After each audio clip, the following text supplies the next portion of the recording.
오늘도 하나님의 말씀이 우리에게 임하면 역사가 일어납니다. 그 역사는 외부에서 오는 것이 아니에요. 내 마음을 하나님 앞에 바꾸는 겁니다. 그래서 내 마음에 슬펐던 것을 주님이요 이제 기뻐합니다. 내 마음에 안 된다라고 이렇게 생각했던 것을 이제는 될 수 있습니다. 그래서 그리스도 예수 안에서 너희는 할 수 있느니라 라고 했었잖아요. 그 할 수 있다라는 출발이 우리에게 중요합니다. 나는 할 수 있습니다. 예수님 안에서 할 수 있습니다. 나는 또한 건강해졌습니다. 그렇게 건강을 계속 선포하세요. 이제는 건강하게 해주세요 아니에요. 고쳐주세요가 아닙니다. 나는 고침 받았습니다. 나는 건강합니다. 오늘도 이렇게 죽지 않고 살았으니 생명이 붙었다라는 것은 건강하다는 거예요. 그래서 주님 앞에 그 건강을 선포하면서 가다 보니까 이제 나음을 입게 되는 겁니다. 월요일 저녁에 이제 기침을 했었는데 지금 보세요. 딱 떨어졌잖아요. 없어집니다. 계속 그러잖아요. 그 시간만큼 우리가 이렇게 텀을 두고 아프지 않았어요. 그럼 여러분 여기에서 뭐가 정지되냐 하면요, 질병이라는 것이 이 순간만큼은 정지가 됩니다. 그 다음에 이 정지됐던 순간을 다음날 또 이어가는 거예요. 그럼 며칠 정지됐냐? 이틀이 정지됩니다. 그럼 누가 죽었어요? 이 안에 질병이 죽어가는 거예요. 그래서 3일, 4일 연속되다 보면 7일이 이렇게 되지 않으면 이건 이제 끝납니다. 그러니까 이것들을 굶겨 죽이는 방법이 우리가 하나님의 은혜를 체험하면서 계속 선포하고 의심 안 하는 거예요. 나는 나았다, 나는 나았다, 나았다. 이제 나는 이게 완전히 기침하려는 기색이 없어졌습니다. 하나도 없어졌어요. 한 달 반 내내 기침을 해가지고 이 근심하고 있다가 이번 주간 집회 오면 어떡하지라고 했는데 하나님이 목요일부터 딱 멈추게 만드는 거예요. 설마 해서 아이스크림까지 먹어봤다 이거 아닙니까? 가서 기침에는 아이스크림 먹으면 안 되는데 그래서 저녁에 가서 아이스크림 사 먹었어요. 설마 진짜 고쳐졌을까? 보니까 안 하는 거예요. 근데 이튿날 아니게 하나 또 약간 합니다. 그래도 내 의심이 잘못되었구나. 어제 그것을 완전히 믿어야 되는데 왜 의심해가지고 시험해 볼 게 뭐 있냐고, 고쳐졌으면 고쳐졌다 믿어야지. 근데 이 사람이라는 게 꼭 시험해 보고 싶어요. 그래서 아이스크림 먹었다, 찬물 먹었다 마음대로 했는데 이튿날에 이게 이상합니다. 어제까지 그래서 기침 약간 하다가 아니다, 낫다 이렇게 생각하면서 이제 서는데 하나도 안 하더라고요. 여러분 정말 이게 작은 것 하나 같지만요, 작은 것이, 나쁜 것이 하나 멈추기 시작하면 그만큼 동안은 이건 죽은 거예요. 우리 안에 미움이라는 생각이 멈춰버리면 그만큼 우리 안에는 하나님의 말씀이 살아나고 이건 죽어있는 시간들입니다. 그래서 우리가 항상 기뻐하라는 것은 오늘을 기뻐하면요 슬픔은 하루가 멈췄습니다. 또 오늘을 기뻐하면 슬픔이 이틀이 멈췄습니다. 그래서 미워하는 마음도 마찬가지죠. 이 미워하는 마음 하루 이틀 계속 멈추게 만들어버려야 되는데 이거 달고 가면 안 된다라는 거예요. 그래서 우리가 처음부터 말씀드리잖아요. 마음을 다스려야 된다라고 했었죠. 모든 것은 마음을 다스림에서 옵니다. 우리 잠언 4장 23절 외우고 갑시다. 한번 보고 함께 외우겠습니다. 잠언 4장 23절. 자, 잠언 4장 23절 보면 모든 지킬 만한 것 중에 더욱 네 마음을 지키라. 생명의 근원이 이에서 남이니라. 생명의 근원이라는 것은요, 이 근원, 생명의 근원, 여기에서 질병이 나오고 여기에서 기쁨이 나오고 여기에서 건강이 나오고 다 생명의 근원에서 나옵니다. 그런데 생명의 근원이 어디냐 하면 마음을 지키는 데 있다고 하잖아요. 마음을 지키는데 그 마음에는, 그래서 첫 시간에 말씀드렸죠. 이 마음에는 두 가지가 들어온다고요. 하나는 세상 것, 마귀가 주는 것이 들어오고 하나는 하나님이 주는 것이 들어옵니다. 마귀가 주는 것을 받으면 사망으로 가고요, 하나님이 주는 것을 받으면 생명으로 갑니다.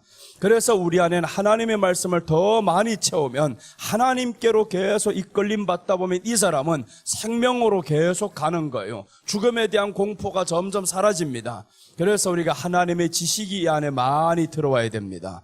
이 지식이 많으면 많을수록 말씀을 실천하기가 쉬워지고요, 하나님의 말씀에 내가 선포할 때 마음에 이것들이, 나쁜 것들이 나가라고 할 때 쉽게 나아갑니다.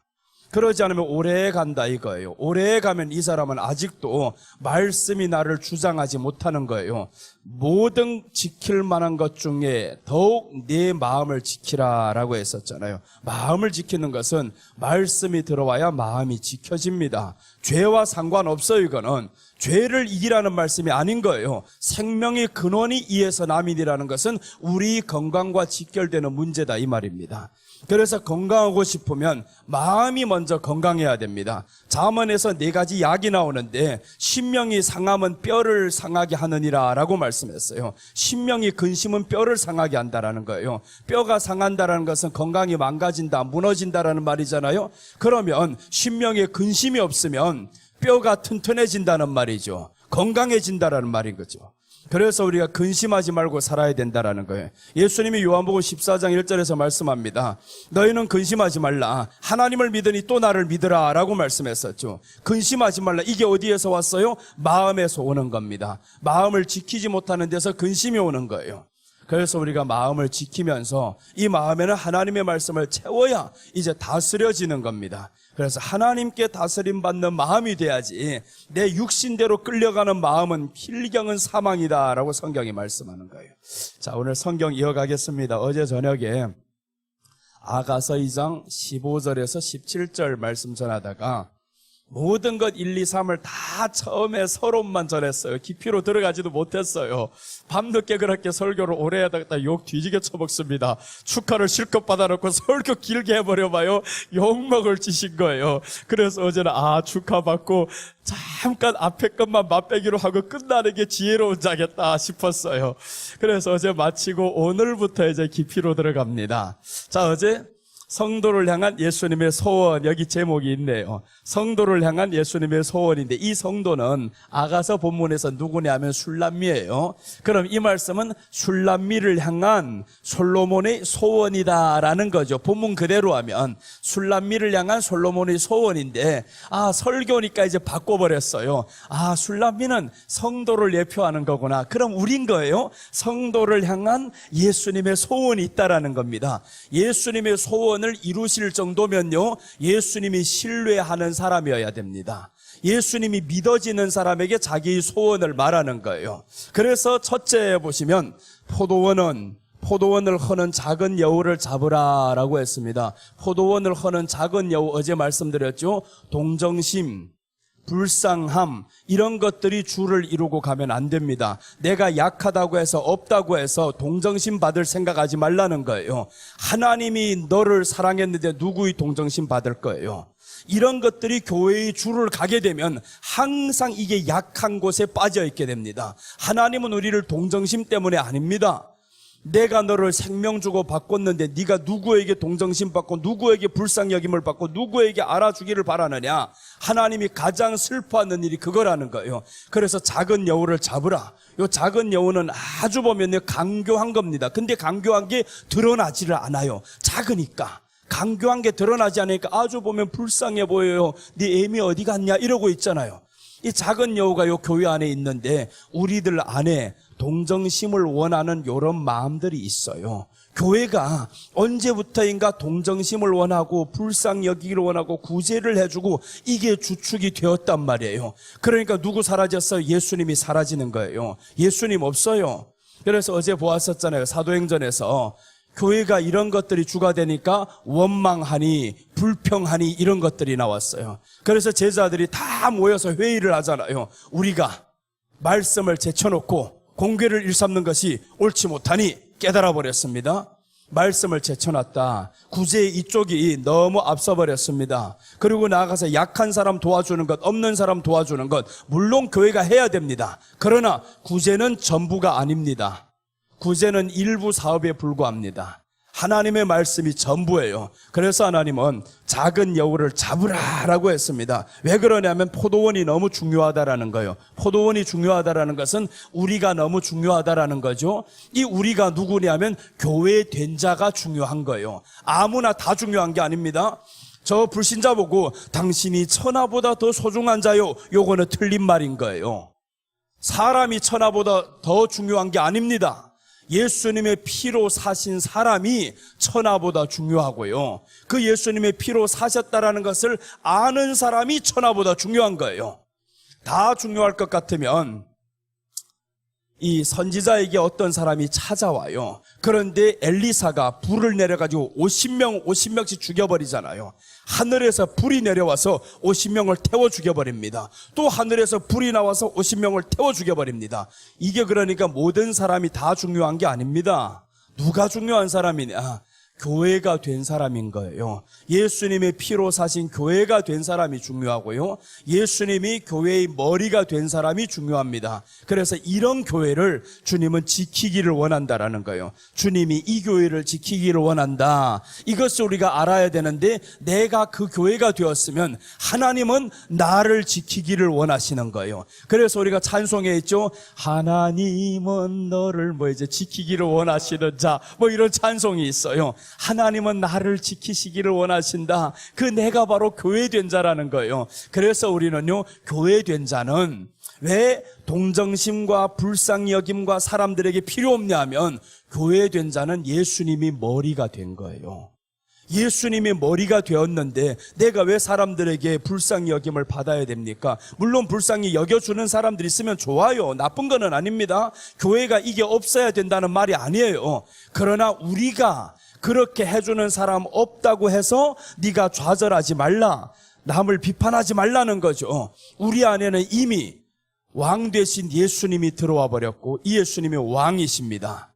예수님이 왕이시니까 사람의 사랑과 사람의 관심에 기대하지 말라는 거죠. 요게 작은 여우라는 거예요. 요런 것들이 교회 안에서 줄을 이루어가지고 엄청 시끄럽게 만듭니다. 교회 안에서 줄을 이루어서 여기 가보니까 이렇게 사랑도 없어, 내가 밥도 먹지 않고 있는데 누구 하나 쳐다보는 사람 없어. 이게 다 뭐예요? 자기를 돌아보지 않았다라는, 이 외면당했다라는 이것 때문에, 내가 만약에 있는 사람이었으면, 내가 만약에 높은 사람이었으면 그렇게 했어? 못했지 않아? 이렇게 한단 말이에요. 그게 바로 우리 안에 주를 이루어 간다라는 거예요. 우리 안에 주는 이런 것들이 아닙니다. 예수님인 거예요. 예수님이 나를 보고 계심으로 아무도 나를 보지 못하는 그곳에서 골방에 있다 할지언정 주님이 나를 보고 계십니다. 할렐루야. 마태복음 6장에서 그렇게 말씀하는 거예요. 너는 기도할 때 골방에 가서 은밀한 중에 보시는 하나님께 기도할지니라 라고 했었죠. 기도는 우리 삶이다라는 거예요. 기도만 해버리고 삶이 없는 기도는 중언부언과 마찬가지입니다. 기도가 아닌 거예요. 그거는 의미 없는 기도를 하지 말라는 게, 이게 중언부언입니다. 그럼 기도를 했다라는 것은 그 기도의 삶이 예수님을 의지하고 사랑하는 삶으로 드러나는 것이, 이게 기도인 거예요. 이렇게 삶을 살았다면 굳이 정해놓고 기도할 필요도 없어요. 왜 그러냐면 너는 이미 삶 속에서 24시간을 살고 있다, 기도하고 있다.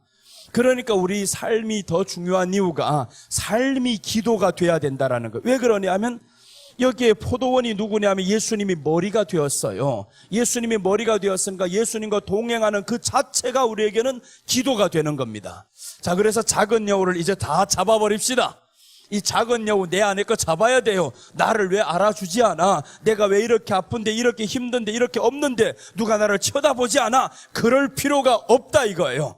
그럴 필요가 없다. 우리 원장님이 나를 참 많이 사랑해 주셨어요. 많이 아껴 주셨어요. 한국에 있는 대형교회 목사님들 다 만나게 하고자 온갖 노력을 다 하셨어요. 10여 년 전부터 나를 불러가지고 목사님 같이 가자 해가지고, 내가 그래서 한국교회 어른들 다 만나봤어요. 원장님 덕에. 원장님이 가면 뭐라고 하냐면, 이 목사님 정말 어려워, 힘들어, 중국 사람들 섬기면서 어디 가자고 하면 끌려가고 가서 온갖 어려운 사역을 다 한다 이거예요. 그 말은 뭐예요? 도와줘라 이 말이지. 이 목사님 도와줘라 하는데, 원장님이 그래서 몇 년이 지났는데 희한하다, 왜 이 목사님을 도와주는 사람이 없을까? 도와주는 사람이 없어요. 우리 교회가 자매교회라고 있어요. 엄청 큰 교회가. 근데 그 교회가 다른 교회는 다 도와줍니다. 후원하고. 근데 자매교회는 도와줘야 돼요? 안 도와줘야 돼요? 도와줘야 되잖아요. 쳐다도 안 보는 거예요. 가면 자매교회라고 주보에 털썩 걸려있어, 우리 이름이. 주보에는 걸려있는데 10만 원 한 짝이 안 옵니다. 그러니까 원장님이 이상하다. 그런데 어느 날 하나님이 원장님에게 말씀을 주셨어요. 무슨 말씀이냐? 내가 도와주려고 하는데 네가 왜 나서냐? 내가 도와주려고 하는데, 하나님이 도와주려고 하는데 네가 자꾸 나선다는 거예요. 그때부터 원장님이 깜짝 놀란 거예요. 하나님이 도와주시겠다는데 네가 나서니까 내가 도와줄 수 없다는 거예요. 그러니까 만나는 어른 목사님들마다 다 내가 진짜 많이 만나서 그래 만났다는 기념을 다 남겨버렸어요. 사진 찍어버렸어요. 이거 만났다 다 만나면 뭘 하겠냐고. 근데 내 안에 작은 여우가 없어서 그래요. 작은 여우가 있었으면 도움 받았을 거예요.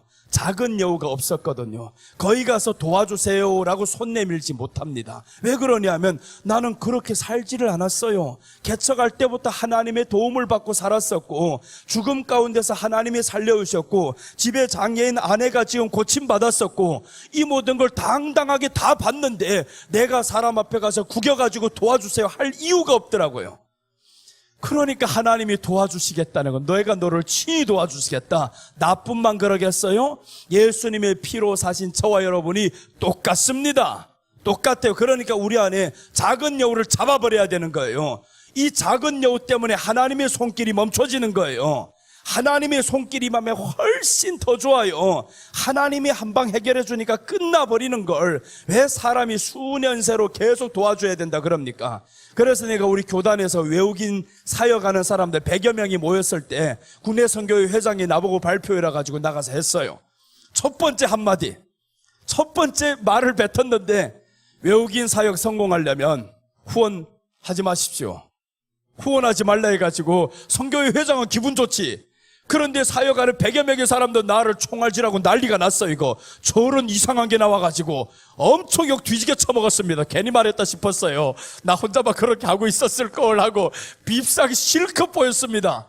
그런데 나머지 사람들 자립하는 교회가 없어요. 왜 그렇게 하느냐? 하나님이 도와주겠다는데 네가 하나님을 바라보고 가야지. 목회가 하나님을 바라보고 가야지.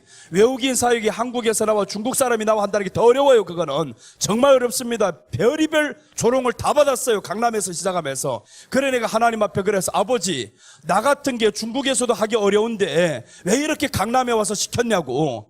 그것도 한국 사람도 강남에서 하기 어려운 판인데 연세대 교수가 우리 교회 옆에 해가지고 2년 만에 망했어요. 그런데 이런 사람도 해도 안 되는 파인데 내가 이런 게 어떻게 강남에서 시작을 하게 합니까? 제정신이냐고 하나님께 따졌어요.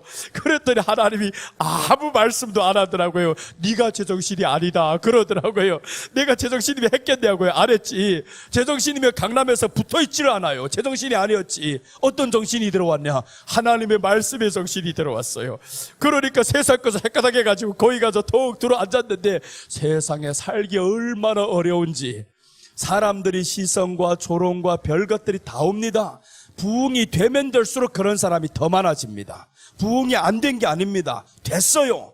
부흥이 됐는데 그런 시선들이 더 따가워요. 사람들이 많으니까 오히려 목사님은 저 봉천동이나 구로동이나 해래요. 봉천동 구로동 지금 말했다가 저 이제 그 국회의원처럼 네가 혼날 수 있어. 왜 봉천동 그렇게 낮게 봐? 그렇게 했다 큰일 납니다. 부천 이사 가고 망하면 인천 가고 했던 국회의원이 있잖아요. 그런 말 했다가 왜 지역 차별하냐? 강남이라는 것이 최고의 땅이라고 자부하냐? 이렇게 하면서 큰일 날 짓을 교회 안에서 다 하고 있어요. 그래서 그런 시선을 다 받아오면서 그 사람들의 예언대로 구로동에 왔습니다. 그 사람들의 예언대로 봉천동에 왔습니다.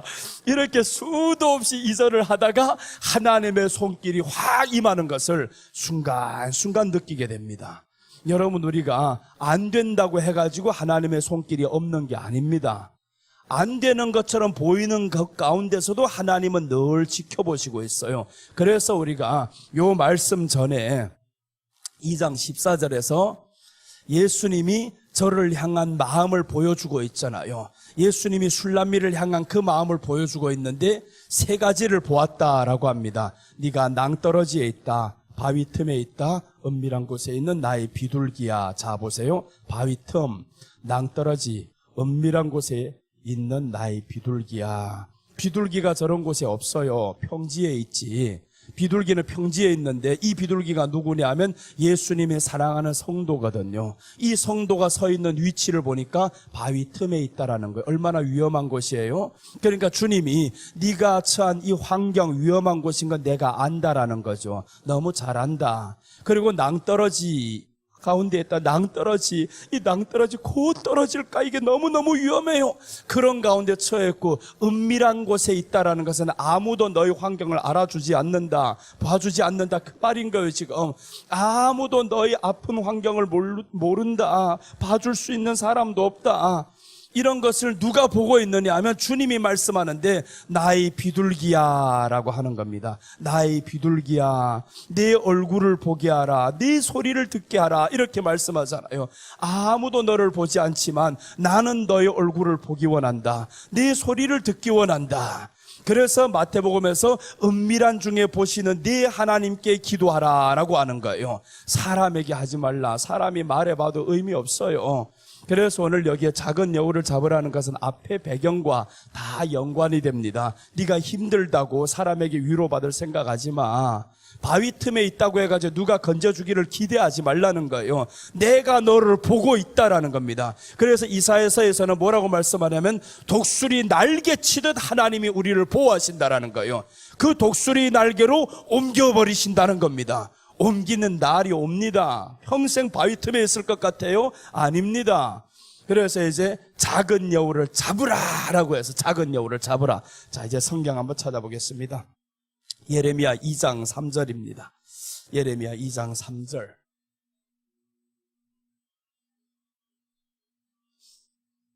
예레미야 2장 3절 다 같이 읽겠습니다. 이스라엘은 여호와를 위한 성물 곧 나의 소산 중 첫 열매이니 그를 삼키는 자면 모두 벌을 받아 재앙이 그들에게 닥치리라. 여호와의 말씀이니라. 여기 이스라엘에다가 여러분 우리 자신의 이름을 한번 넣어봐요. 이게 교회입니다. 이스라엘은 교회를 대표합니다. 그럼 이 교회가 누구냐 하면 보이는 교회당이 교회가 아닌 거예요. 우리가 교회입니다. 우리가 예수님을 주로 모신 사람이 교회다라는 거예요. 그럼 여기에 우리 이름을 넣으면 기가 막히게 능력이 나타납니다. 자, 같이 자신의 이름을 넣겠습니다. 성문학은 여호와를 위한 성물 곧 그의 소산죽 첫 열매이니. 자, 보세요. 여러분의 이름을 넣었었죠. 이름을 넣으면 성문학은, 나는 성문학이에요. 이름이 성문학은 여호와를 위한 성물이다. 성물은요 어떻게 되냐면 성경에서 성물에 손을 대버리면 손댄 사람이 죽입니다. 그게 민수기 4장 15절에서 나오는 거예요. 그리고 나아가서 저 웃사가 여호와를 위한 그 법궤에다가 손을 댔다가 하나님이 진노하심으로 쳐서 죽여버리잖아요. 성물은 마음대로 되면 죽인다 이거예요. 그럼 여러분 우리가 누구냐 하면 성물입니다. 하나님이 우리를 선택한 이 성물인 거예요. 이 성물인데 여호와를 위한 성물이다. 이 성물에 손을 대는 자는 그를 삼키는 자면 모두 벌을 받아 재앙이 그들에게 닥치리라. 그러니까 여러분 우리가 성물이 되어버리면요 사는 게 당당해집니다. 누구 나를 괴롭히는 거 있죠? 밉지 않습니다. 불쌍합니다. 저게 지금 모르고 하고 있구나. 알면 그렇게 할 수가 없거든요. 그래서 성물이 되어서 살아가는 사람은, 이 포도원이 되어서 살아가는 사람은 너무 당당한 거예요. 야, 누가 뭐라고 해도 아유 신경 안 써요. 괜찮아요. 왜 그러냐면 오히려 불쌍해 보여요. 나를 욕하고 저주하고 조롱하고 이런 사람들 불쌍해요. 왜 그러냐면 내가 성물인 것을 저희 눈에는 보이지 않거든요. 근데 자신 스스로도 모르면 안 됩니다. 이게 내가 성물이라는 것을 자신이 알아야 저들이 벌 받는 게 보이는 거예요. 그래서 나는 옛날부터 그랬어요. 누가 손대려면 손대봐라. 내가 교회에서 수도 없이 박해를 받고 쫓겨나고 해가지고 교회를 개척했어요. 쫓겨났었던 그 교회가 10개월 만에 망했습니다. 정말 그 목사님이 거지가 되어서 이사할 돈도 없어서 지하철로 이사하는 거 내 눈앞에 보였어요. 그것을 하나님이 우리 집 사람에게 꿈으로 보여주셨고 나는 아파 안 했거든요. 그때 당시 그 베란다에 나가 앉아서 울면서 교회에서 쫓겨난 신명 말도 못합니다. 전도사가 모든 걸 다 팔아가지고 교회 옆에 와서 이사 왔는데 3개월 만에 쫓겨나 버렸어요. 왜 쫓겨났냐? 찬송 열심히 했다고. 성도들이 열심히 섬겨준다고. 전도사를 섬겨준다고. 그 전도사에서 섬긴 게 아니야. 그거는 중국에서 온 불쌍한 사람이라 가지고 요 작은 여우가 내 안에 보였단 말이에요. 그때 그러니까 중국에서 온 이 사람이 불쌍하다고 지금 전도사를 섬겨줬는데 교회에서 전도사라고 찬송 한번 시키니까 중국식으로 막 해버렸거든요. 엄청 뜨겁게.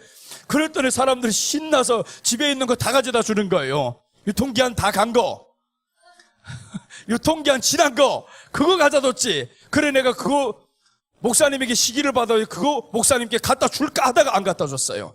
그러면 같은 인간이 될까봐.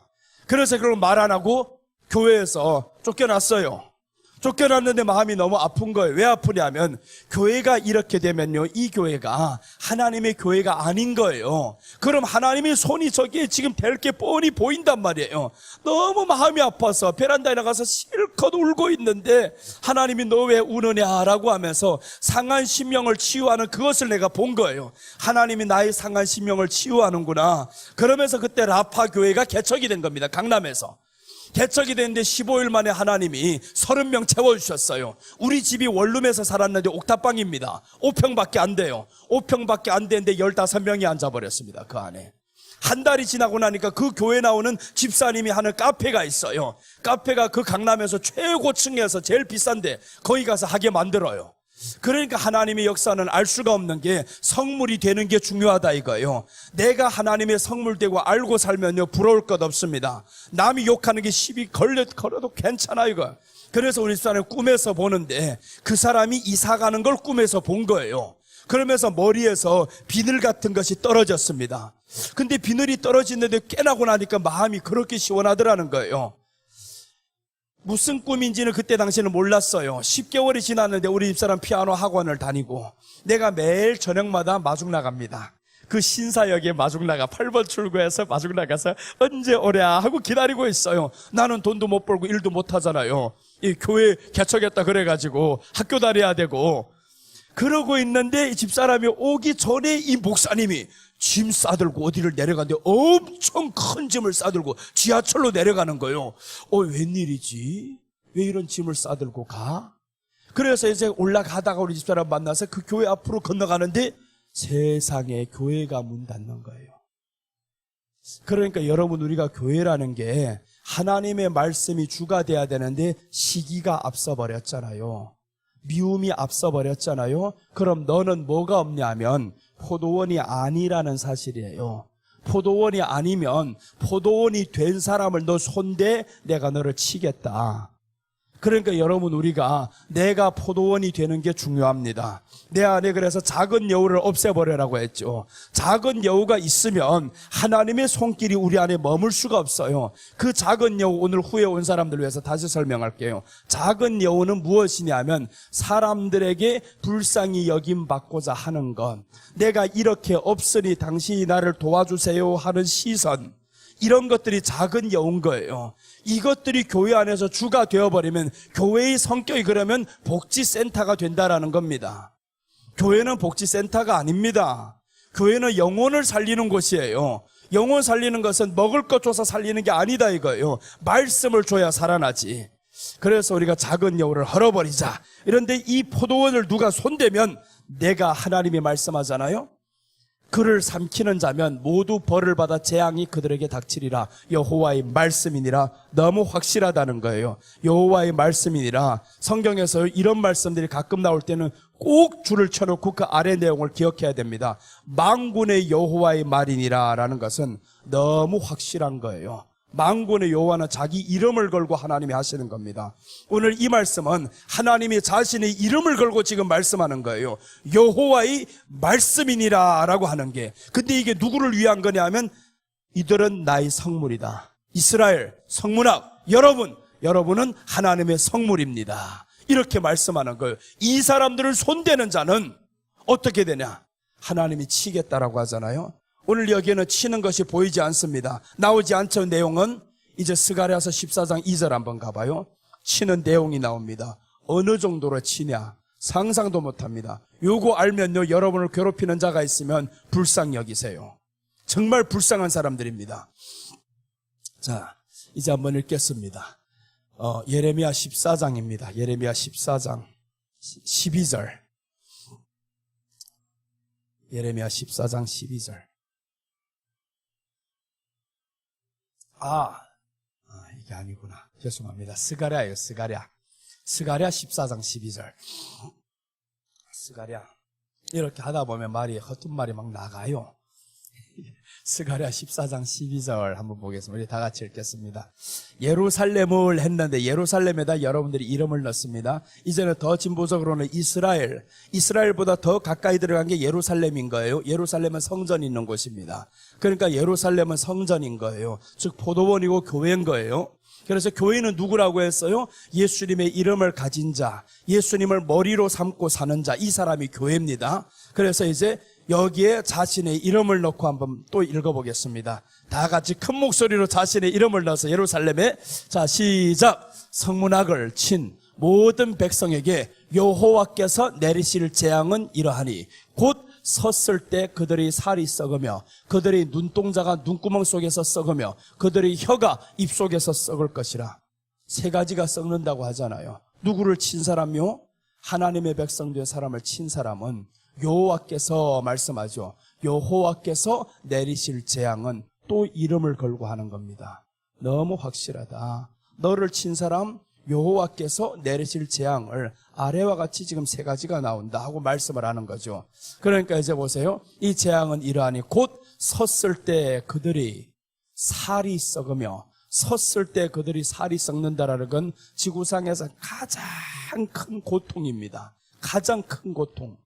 그리고 더 나아가서 그들이 눈동자가 눈구멍 속에서 썩으면, 이런 저주가 성경에 나온다는 사실입니다. 이런 저주가 그만큼 뭐예요? 하나님의 사랑이 우리 안에 크다라는 거예요. 하나님의 사랑이 너무 크니까 나를 사랑하는 줄 친 사람에 대한 보응이 이렇게 험하게 한다라는 겁니다.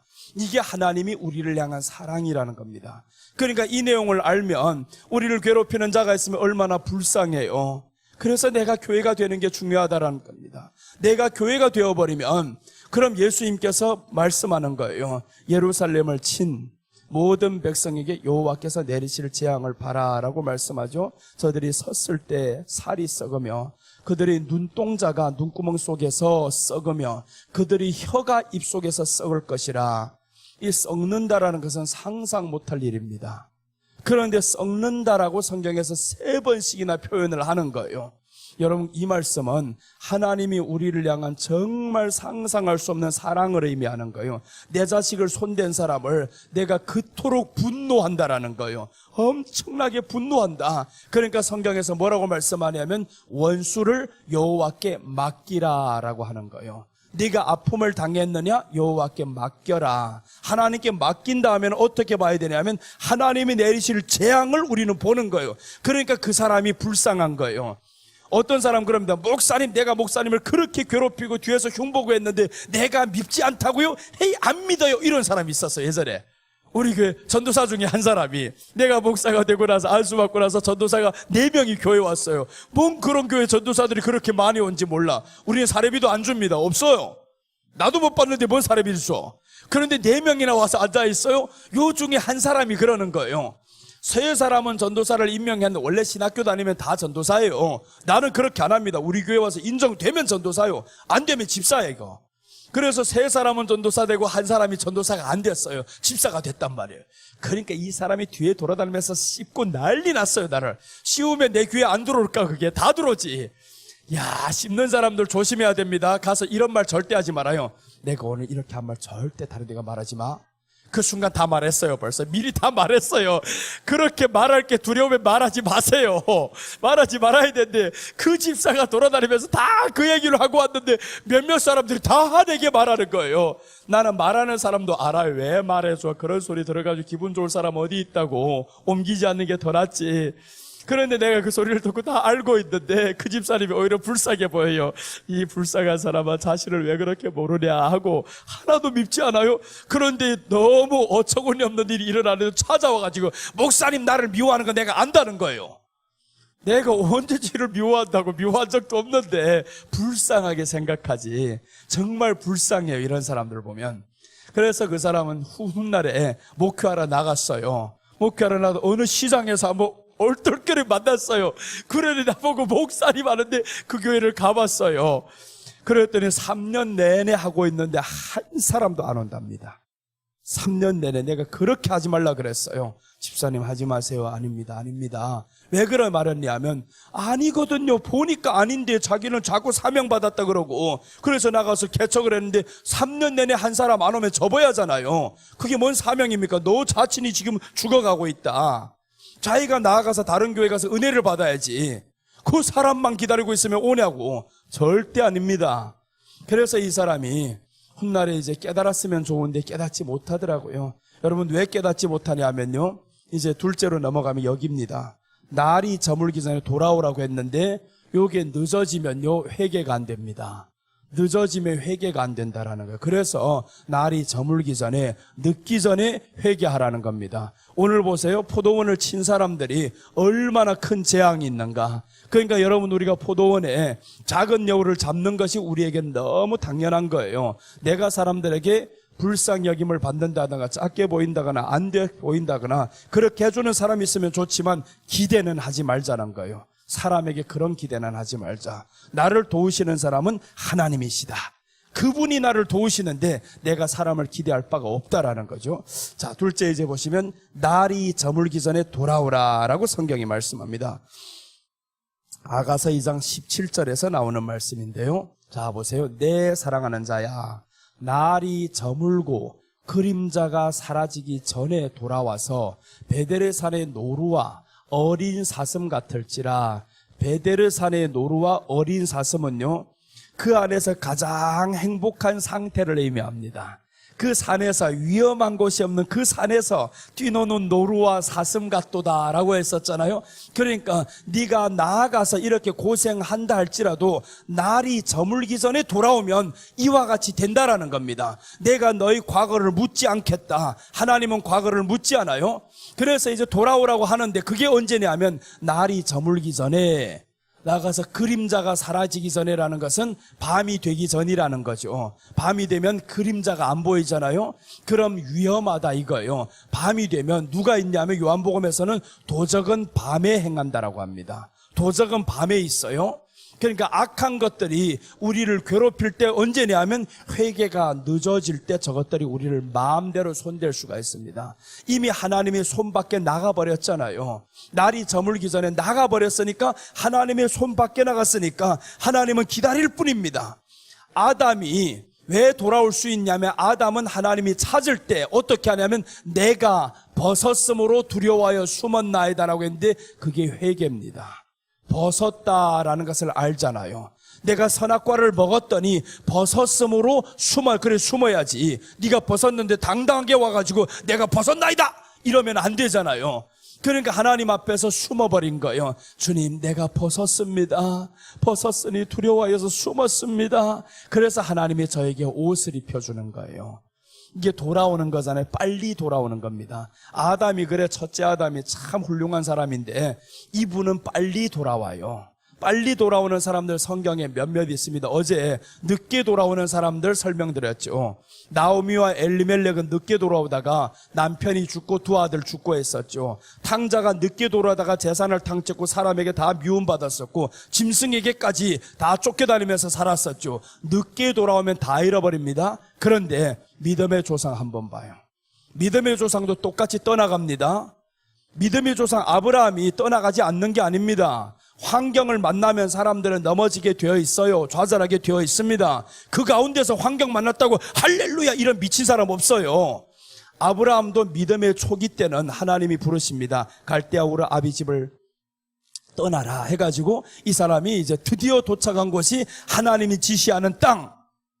야, 가나안 땅에 도착했어요. 가나안 땅에 도착하면 얼마나 좋아요? 사실은 좋아야 되는데 가나안 땅에 흉년이 들어버렸네요. 교회 도착했는데 세상에 좋기는 뭘 좋아? 와보니까 시기하고 질투하고 흉년이 가득해요. 그래서 이런 모습을 보면서 사람들이 떠나가죠. 아브라함도 똑같습니다. 성경을 한번 보겠습니다. 창세기 12장 7절에서 9절까지 한번 보고 10절까지 한번 보면 17절 보시면 여호와께서 아브라함에게 나타나 이르시되 내가 이 땅을 네 자손에게 주리라 하신지라. 이 땅이 바로 가나안 땅입니다. 가나안 땅에 들어왔어요. 아브라함이.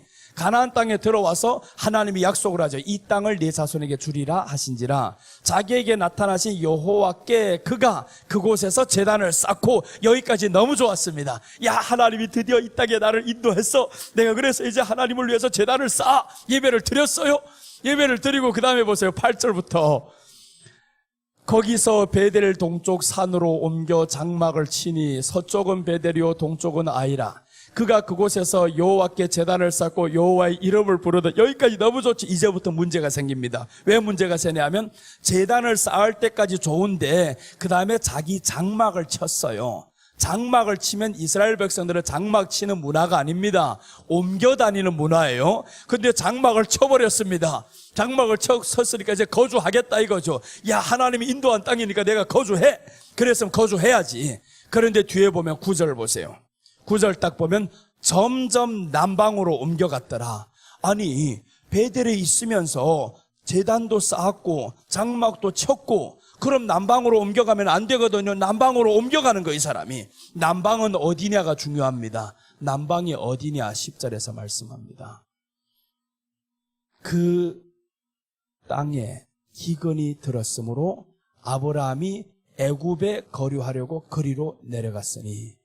우리가 거하는 그 땅에, 베델 땅에, 하나님이 나를 인도한 그곳에, 가나안 땅에 기근이 들었다라는 거예요. 기근이 들었으니까 아유, 왜 기근이 왔어요? 이제 떠나가기를 시작합니다. 점점 옮겨가다 보니까 어디까지 왔냐? 애굽에 와버렸어요. 애굽에 아내를 데리고 왔었죠. 모든 거 다 끌고 와버렸어요. 애굽을 가버렸어요. 애굽은 하나님이 증오하는 세상입니다. 네가 갈대아 우르에서 나온 것보다 더한 게 애굽이야 이거. 그런데 애굽으로 가버렸다라는 거야. 아브라함이 상상도 못하죠. 애굽으로 가버려. 이게 아브라함의 믿음의 촉입니다. 믿음의 촉에는 애굽으로 갈 수 있습니다. 이렇게 넘어질 수가 있어요. 환경이 어려운데 나갈 수도 있지. 그런데 중요한 것은 나아간 결과가 뭐냐? 네 사랑하는 아내를 바로에게 뺏겼더라. 아내를 뺏깁니다. 어떤 사람은 그렇게 말합니다. 아내를 빼앗겼는데 하나님이 지켜주셨을 거라고. 지켜주셨는지 사라에게 가서 한번 물어봐라. 지켜주셨는가? 사라가 울더라. 나는 사라가 우는 걸 봤어요. 성경에서 사라가 울었습니다. 남편이 이 바로에게 빼앗긴 그날 밤에 바로가 뭐라고 성경에서 나왔냐면, 바로가 자기 아내로 취했다라는 거예요. 취했다라는 것은 이미 그 사람과 관계가 이루어진 상태를 의미합니다. 빼앗겼어요. 그래서 그 대가로 아브라함에게 뭘 주셨냐 하면 짐승과 금, 은과 종을 주는 거예요. 그 대가로. 이 아브라함이 그날 밤에 얼마나 마음이 아팠고, 그 모든 대가로 얻은 이 재물을 보면서 뭔 기분이 좋겠냐고요. 내가 사랑하는 사람은 이제 아내 한 사람밖에 없고 의지할 사람은 이 사람밖에 없는데, 부모도 다 죽었겠다. 이제 아내밖에 없는데 이 아내를 뺏긴 거예요. 바로에게 뺏겼다. 그 다음에 하나님이 이 바로를 치워버렸단 말이에요. 그래서 이 바로가 그제야 알아버린 거예요. 맞고 나니까. 그래서 이 아내를 빼앗긴 이후에 아브라함이 어디를 가느냐? 이제 중요합니다. 아내를 빼앗겼으면 사람들이 그때 재물을 얻었으면 어디서 사냐면 애굽에서 눌러 앉아 살아버려요. 그게 누구냐 하면 어제 말씀드렸던 엘리멜렉과 나오미입니다. 엘리멜렉과 나오미가 재산을 다 가지고 모압 땅에 왔어요. 살다 보니까 괜찮아요. 이거 아들 둘 장가 보냈습니다. 남편이 죽어요. 아들 둘 장가 보내니까 굉장히 잘 되는 거죠. 거기서 괜찮다 싶었는데 남편이 죽어요. 왜 회개를 못하냐면 그곳에서의 삶이 오래되었기 때문에 회개 못합니다. 그 다음에 두 아들도 죽어버렸어요. 두 아들까지 죽었는데 이제 다 끝났다 이거지. 남편 죽으면 아유 그래도 뭐 아들 둘이 있는데 얘네들 보고라도 살아야지 했는데 큰놈이 비실비실거리다가 죽어버리네요. 둘째가 비실비실거리다가 죽어버리네요. 여러분, 한 해에 몇 달 사이에 두 아들 다 죽으면요, 부모는 살 수 없습니다. 고통스러워서. 우리 교회 권사를 내가 그런 사람 봤어요. 두 아들 2달 사이에 다 죽었습니다. 한 사람은, 큰 아들은 병에 걸려 죽고, 한 아들은 칼에 찔려 죽고. 두 아들 그 모습 보면서 그 권사님께 가서 내가 뭐라고 위로할 수가 없더라고요. 두 아들 다 죽었는데 뭐라고 하겠어요. 그래서 그 권사님 보면서 눈물밖에 안 나요. 한없이 울었어요. 같이 가서 한없이 울다가 한없이 울다니까 권사님이 나를 위로하더라고요. 오히려 내가 너무 울어버리니까. 예, 그래 두 아들 다 잃은 그 엄마의 마음이 얼마나 아프겠냐고 상상이 안 가요. 그래서 두 아들 잃은 그 엄마를 보면서 울면서 더 울어버리고 하니까 권사님, 목사님 괜찮아요, 괜찮아한테 더 눈물이 나요. 왜 나를 위로하고 있어? 이거 위로를 받아야 되는데. 근데 뭐라고 위로하겠냐고. 그래서 우리나라 인사가 안녕하세요가 아무데나 통하는 게 아닌 거예요. 안녕한 장소에 가서 안녕하세요라고 해야지.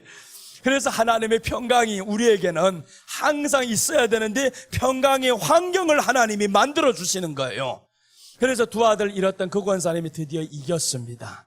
이겨서 하나님을 떠나지 않았어요. 끝까지 예수님 의지하고 지금은 잘 살아가고 있습니다.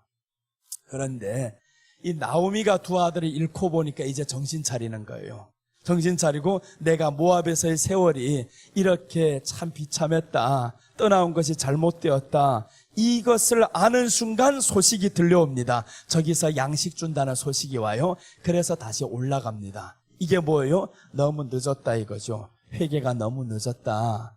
그러니까 다 잃어버리잖아요. 그런데 아브라함 보세요. 여기에서 떠나갔었죠. 아내를 잃었었죠. 그 다음에 아브라함 13장으로 딱 넘어가면 기가 막힌 사건이 나옵니다. 창세기 13장 1절 한번 봅니다. 13장 1절 보시면 아브라함이 애굽에서 그와 그의 아내와 모든 소유와 롯과 함께 네겝으로 올라가니, 네겝가 어디냐면 2절에서 말씀합니다. 자, 봅니다. 아브라함에게 가축과 은과 금이 풍부하였더라. 이 모든 것을 끌고 이제는 아브라함이 어디를 떠나요? 지금 애굽을 떠납니다. 애굽을 떠나는데 조금만 더 뒤로 가보세요. 조금만 더 뒤로 가면 3절 가보면 그가 네겝에서부터 길을 떠나 어디로 가는 거예요? 베델의 이름에, 베델과 아이 사이 곧 전에 장막 쳤던 곳에 이르니, 전에 장막 쳤던 곳에 이르렀다는 거예요. 그러니까 먼 길 떠났다는 거지. 네겝을 지나서 애굽을 가려니까 이 사람이 갔던 길이잖아요. 네겝을 지나서 애굽을 갔단 말이에요. 그러니까 갔던 길로 다시 돌아오는데 아내를 빼앗겨 본 즉시 돌아왔어요. 이게 믿음의 조상입니다. 믿음의 조상은 넘어지지 않는 게 아닙니다. 넘어졌을 때 빨리 돌아서는 거죠. 범죄했을 때 빨리 깨닫는 것. 그래서 다윗을 칭찬하신 거예요. 그 엄청난 범죄, 간음과 살인 동시에 범죄하고 이 죄를 저지르고 사람들 앞에서 책망했을 때 회개한다? 이거 있을 수 없는 일입니다. 뒤에서 말해도 받아줄까 말까인데, 그런데 사람들이 있는 앞에서 책망을 했을 때 다윗이 회개를 하는 거예요. 그게 하나님 앞에서 칭찬받을 일입니다. 큰 것 잃을 것 작게 잃고 끝나는 거예요. 아브라함이 아내를 잃고 이제는 돌아오잖아요. 그래서 전에 장막 쳤던 곳에 이르니, 야, 이 말씀 보면서 참 믿음의 조상은 다르다 그랬어요. 아브라함 물론 나같이 연약한 면이 있어서 떠나갑니다. 마음에 누가 상처를 입히는데 왜 거기에서 감사를 내요? 감사가 안 되지. 떠나갔었으나 하나님의 나이 안에 다시금 돌아와서 너 돌아가야 돼. 그렇게 할 때 돌아왔었던 아브라함.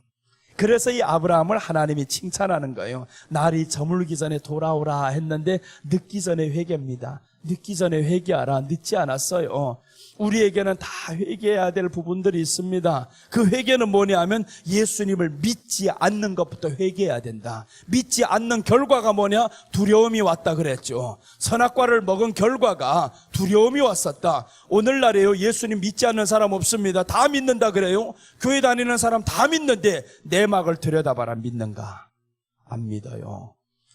믿으면요, 두려움이라는 게 있을 수가 없습니다.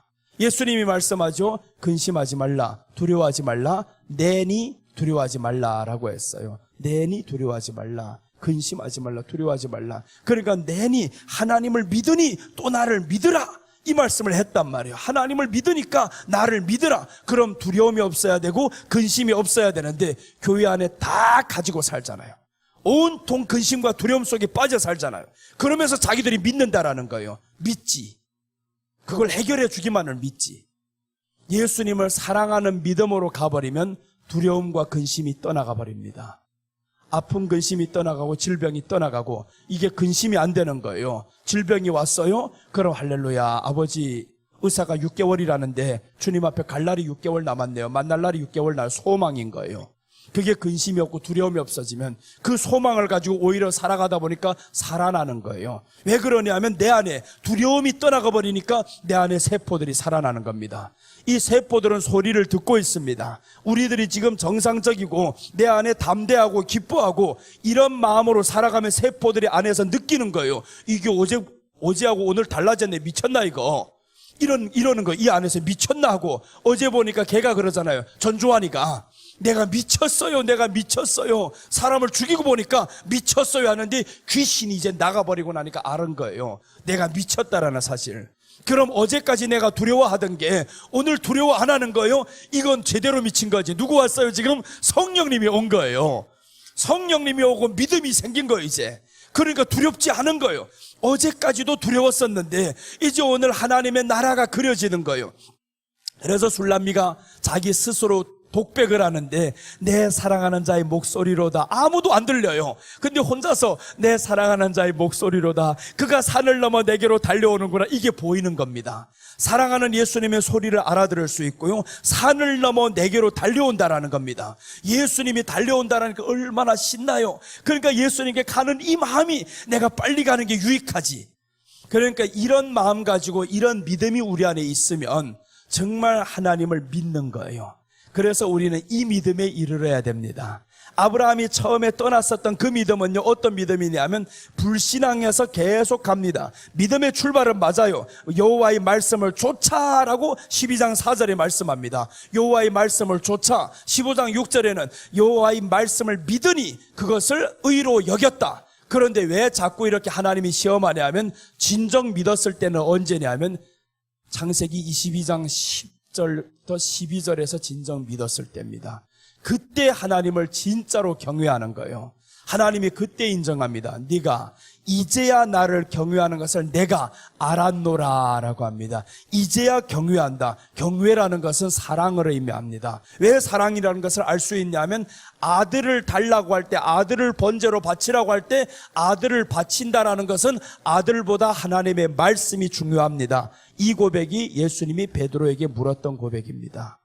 너 이 사람들보다 나를 더 사랑하느냐 물었던 고백. 그런데 아브라함이 그것을 드디어 실천합니다. 아들 주신 하나님, 번제로 달라고 하면 번제로 드립니다. 그래서 생각도 안 합니다. 이른 아침에 떠났잖아요. 이른 아침에 떠날 때 아내가 챙겨 안 줬겠냐고요. 그 아내가 믿음의 사람이에요. 아내가 더 믿음의 사람인데 괜히 쓸데없는 인간의 생각하지 말라는 거예요. 사레에게 말 안 하고 아브라함이 가만히 나갔다고요. 어느 멍청한 여자가 아들을 지금 그렇게 싸가지고 짐 생기는데 거기서 쿨쿨 잘 사람이 있냐고요. 절대 아닙니다. 사라가 보낸 거예요.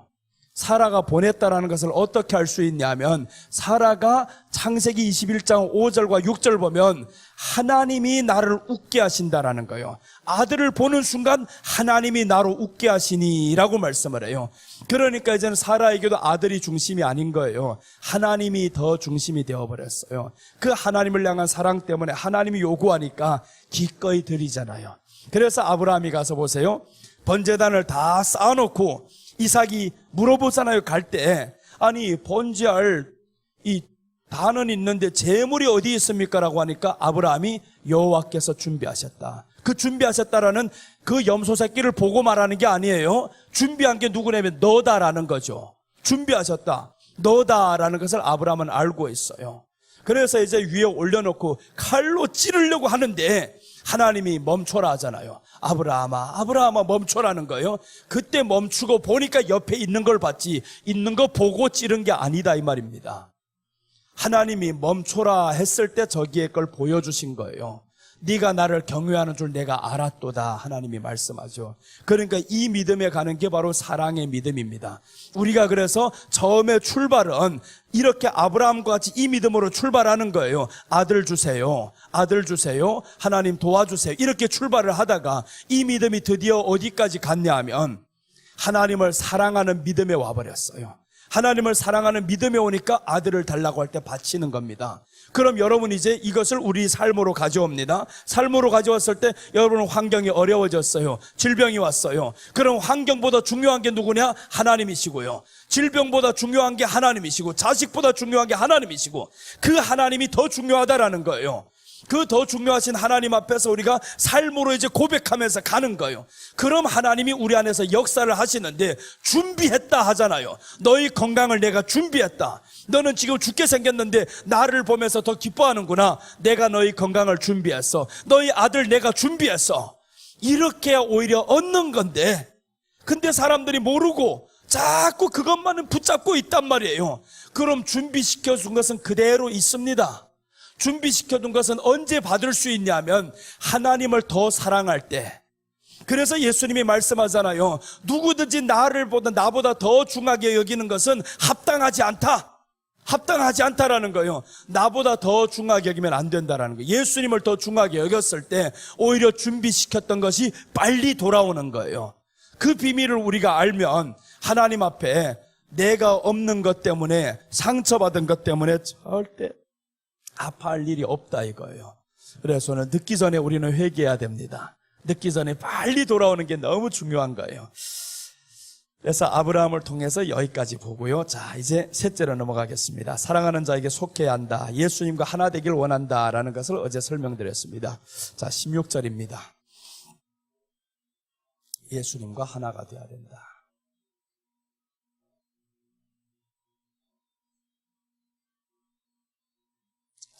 사랑하는 자에게 속해야 된다라고 했는데 왜 사랑하는 자에 속해야 되냐 하면 말 그대로잖아요. 사랑하는 자니까 저에게 속하면 사랑을 받을 수 있어요. 그리고 나만 속할 뿐만 아니라 예수님도 우리에게 속하겠다라는 거예요. 이게 지금 아가서에서 말씀하는 겁니다. 누가 구약이라고 생각하겠어요? 이건 정말 예수님과 진한 사랑입니다. 주님이 요한복음 15장에서 말씀했던 것처럼 똑같은 말인 거예요. 내가 너희 안에 거하고 너희가 내 안에 거하고 내 말이 너희 안에 거하고 이게 서로 거하는 거잖아요. 그 말씀을 아가서에서 이렇게 표현하는 겁니다. 그래서 구약이 더 쉬워요. 아가서가 더 사랑을 풍부하게 표현을 해놔서 신약보다. 자, 16절 한번 보겠습니다. 내 사랑하는 자는 내게 속하였고 나는 그에게 속하였도다. 그가 백합화 가운데서 양떼를 먹이는구나 라고 했습니다. 내 사랑하는 자는 내게 속하였고 나도 그에게 속하였다. 이 말씀을 다른 말로 하면 하나 되었다라는 거죠. 하나 되었다. 예수님과 하나가 된 신앙을 말씀하는데 왜 이렇게 말씀하냐면 예수님이 이 땅에 오셨을 때 하나님과 하나가 되었어요. 하나님과 하나가 되었고 그 하나 되었다라는 것을 탄생해서 말씀하는 거예요. 예수님이 탄생하실 때 이 땅에 사람의 배를 빌려오실 때 마리아의 뱃속에 예수님 혼자 계신 게 아닙니다. 우리가 태어날 때는 어떻게 태어나요? 우리 혼자 엄마 뱃속에서 딱 들어갔다가 나오잖아요. 그런데 예수님은 아니다 그거예요. 성령으로 잉태했다라고 나와요. 성령으로 잉태했다.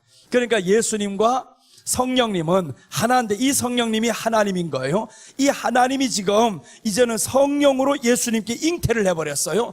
그러니까 이제 이 하나님이 예수님으로 이 땅에 나오는데 그럼 이 하나님이 중요성이 뭐냐 하면 구약의 성령은 우리가 만날 수가 없어요. 얼굴 대 얼굴을 만날 수가 없는데 예수님이 성령으로 이 땅에 와버리니까 그러니까 이제 사람들이 예수님을 얼굴을 볼 수 있는데 예수님을 보는 게 아닌 거예요. 하나님을 보는 거예요.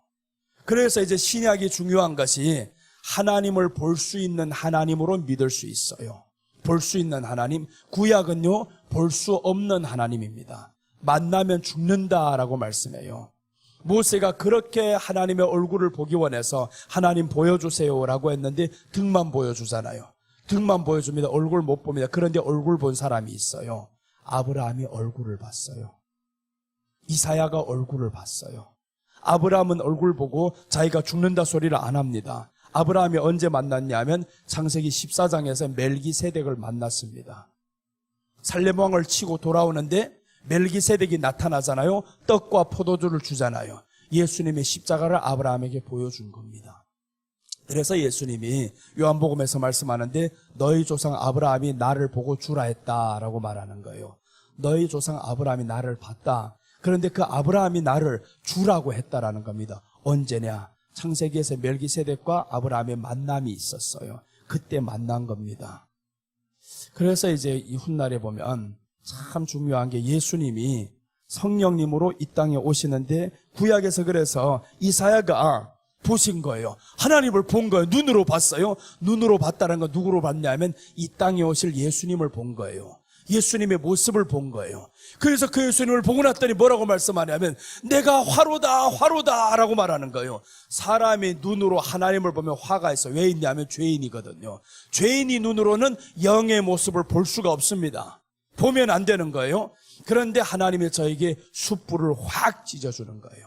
입에 숯불을 찢어주면서 그때 이사야가 나를 보내소서라고 하는 거죠. 그래서 이사야가 가서 하나님에 대해서 증거하는데 이사야서 9장 6절은 그래서 이사야가 예수님에 대해서 정확히 전하고요. 삼위일체 하나님을 정확히 전하는 게 이사야입니다. 이사야가 이렇게 6장에서 보았기 때문에 7장에서 예수님을 전하는 거예요. 7장에서 예수님을 전하는데 우리가 다 아는 내용입니다. 7장 14절에서 처녀가 잉태하여 아들을 낳으리니 임마누엘이라 하리라. 이사야가 그렇게 전할 수 있었던 것을 6장에서 보았던 겁니다. 6장에서 그 하나님이 처녀가 잉태하여 사람으로 오실 그 예수님을 이사야가 본 거예요. 너무 놀라버렸죠. 그래서 이제 9장에 가서 이 이사야가 하나님을 표현하는 거예요. 이 땅에 오실 이 예수님이 어떠한 예수님이다라는 것을 성경 통틀어서 이사야처럼 그렇게 상세하게 설명한 사람이 없습니다. 제일 하나님에 대해서 정확하고 상세하게 설명합니다. 다른 데는 없습니다. 이렇게 설명한데 이사야서 9장 6절 한번 봐요. 하나님에 대해서 이사야가 이렇게 설명합니다. 그래서 성경은 요한계시록에 와서 뭐라고 말씀하냐면은 네가 본 것과 들은 것을 전하라 라고 말씀하는 거예요. 이사야가 본 것을 말하는 거예요. 자, 이제 보시면 9장 6절 이는 한 아기가 우리에게서 낳고 한 아들을 우리에게 주신 바 되었는데 그의 어깨에는 정사를 메었고 그의 이름은 기묘자라 모사라 전능하신 하나님이라. 그러니까 보세요. 한 아기가 나오는데 이 한 아기가 누구라고 표현하냐면 기묘자라 모사라 전능하신 하나님이다라는 거예요. 아기가 누구냐 하면 처녀가 잉태하여 아들을 낳으려는 그 처녀가 낳는 거예요. 처녀가 낳은 이 아들이 이제 하나님이라는 거예요. 그 다음에 누구냐면 영존하시는 아버지라 평강의 왕이라. 그 안에 다 있어요. 아기가 나오는데 예수님으로 나오는 이 아기가 이 안에 영존하시는 아버지인 거예요. 전능하신 하나님인 거예요. 평강의 왕인 거예요. 그래서 예수님 안에 다 있는 겁니다. 예수님 안에서. 그래서 예수님이 이 땅에 오셔서 나와 아버지는 하나이니라 라고 한 거예요. 제자들이 보여달라고 할 때 너희가 나를 지금까지 보았었는데 아버지를 보여달라고 하느냐? 나를 본 자는 아버지를 보았느니라 라고 말씀하는 거죠. 예수님과 하나님이 하나입니다. 그래서 사람들에게 뭘 보여줬냐면 나와 아버지가 하나야. 이것을 보여주신 이유가 있다라는 거예요. 그 이유는 뭐냐면 내가 이제 너희 안에 들어가서 너희와 하나가 될 것이다. 그래서 예수님이 이 땅에서 나와 아버지는 하나임을 계속 보여주는 거예요. 그 깊은 뜻을 우리가 알면 예수님이 왜 십자가에 못 박혀야 되는지 알 수가 있습니다. 단지 우리 죄만 용서하려고 아닙니다. 십자가에 못 박힌 예수가 단지 우리 죄만 용서해서 천국 데려가려고 그거는 너무 기초다 초보다. 더 큰 뜻이 있어요. 예수님이 우리 안에 들어와서 우리와 영원히 살려고. 그래서 계시록에 나오는 그 말씀이 우리가 예수님과 더불어 1000년 동안 왕노릇하리니 라고 나오는데 예수님과 영원히 함께 살려고. 창세기에서는 그게 끊어졌잖아요. 아담과 하나님이 영원히 살려고 했는데 함께만 있었더니 그게 안 되는 거예요. 함께만 있으니까 요 마귀가 와서 이제 슬슬 꼬시니까 넘어간단 말이에요. 그런데 우리 안에 있으면 마귀가 와도 분별이 됩니다. 마귀가 딱 오면 이 말씀으로 분별이 되는 거죠. 그래서 우리가 말씀을 받고 마음을 다스려야 된다는 거예요. 그걸 다스리지 못하면 또 마귀에게 넘어갑니다.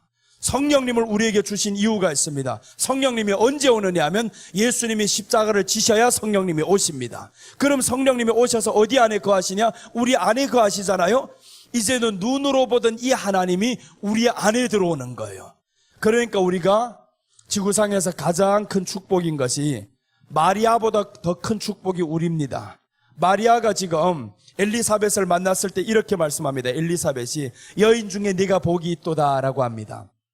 왜 그러냐면 네가 지금 메시아를 탄생할 수 있는 이 배가 된 거예요. 예수님을 나오게 할 수 있는 이 배가 되었다는 것 때문에 이 엘리사벳이 너무 부러운 거예요. 여인 중에 네가 복이 있도다, 네 벽 중에 아이가 복이 있도다라고 하는데 이 말을 하니까 엘리사벳이 6개월 전에 임신을 했거든요.